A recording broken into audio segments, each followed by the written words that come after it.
l'époque, on n'a pas eu cette chance-là, quoi. Alors je trouve que maintenant que la femme soit indépendante, libre, qu'elle puisse être libre d'elle-même, je trouve que c'est vraiment une chose idéale, oui. Et ça me rapproche beaucoup d'Anima, ça. Oui. D'accord. Je trouve qu'elle a le droit de décider quelque chose aussi bien que l'homme que la femme, quoi. Vous voyez, qu'elle prenne ses responsabilités aussi. Vous voyez. D'ailleurs, c'est un peu ça tout à fait. Hein. J'ai toujours été reçue comme ça. Aucune différence, qu'il y ait un homme ou une femme. Ce qui compte, c'est la gestion, le travail, comment ça s'organise, comment on établit nos relations. Mais que je sois un homme ou une femme, j'ai jamais senti que j'aurais été pu voir différemment.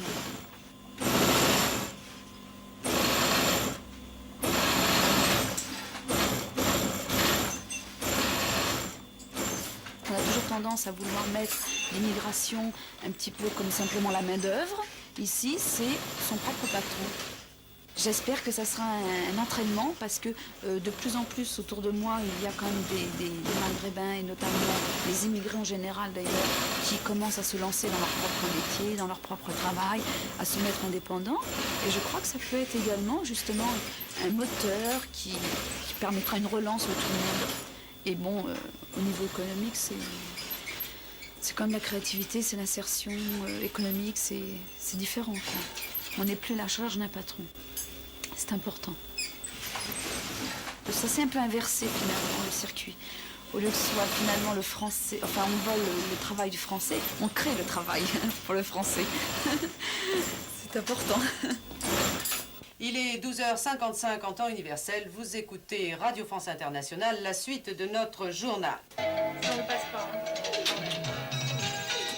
C'est le beau fixe sur les relations américano-camerounaises. La visite officielle du président Biya. Le discours sur le poids économique négatif des Arabes immigrés en France, moi je pense qu'il est totalement faux. C'est de la fausse information, c'est de la désinformation. On raconte que les immigrés sont responsables du déficit de la sécurité sociale.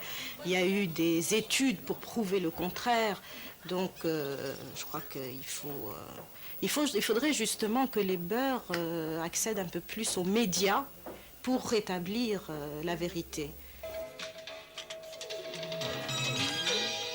S'il y a des jeunes beurs qui ont envie de devenir journalistes, et si elles s'inspirent un peu de mon expérience, pourquoi pas? Moi, de toute façon, je suis prête à les aider. J'ai aidé beaucoup de gens ici.